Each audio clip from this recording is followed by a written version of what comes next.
Les syndicats avaient annoncé la couleur, imposé leur présence cet après-midi lors du conseil de surveillance de l'hôpital. Ils ont été suivis par plus de 500 salariés qui affirment travailler déjà à flux tendu. Ils ne savent pas comment répondre aux efforts demandés par la direction. Vous demandez au personnel de faire des efforts, d'accord, mais vous ne croyez pas qu'on fait déjà des efforts en revenant sur nos RTT, revenant sur nos congés payés, en faisant des heures supplémentaires, en faisant des coupés. Et il faudra encore en plus que vous nous preniez 3 RTT et faire une demi-heure de plus.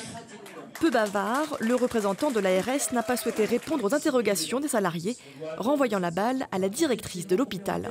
Je ne suis pas le suppôt à la botte de l'ARS. On a un dialogue et chacun qui défend ses points de vue et ses intérêts. Et moi, je défends l'intérêt de l'hôpital William Morey. Outre les mesures d'économie, l'enjeu de l'angioplastie a également été au cœur des discussions et pour lequel Gilles Platré a eu des mots importants. On a accepté à la fin des fins de se passer la corde au cou en disant ils ne vont pas la serrer. C'est-à-dire que tout repose sur la bonne volonté de Dijon et de Macron. Donc on est sorti de cette crise en voulant y croire. Si jamais on nous a trompés, je mets un grand on indéfini, ça ne se passera forcément pas bien du tout. Au bout de 2 heures de discussion, souvent virulentes, les négociations étaient toujours au point mort.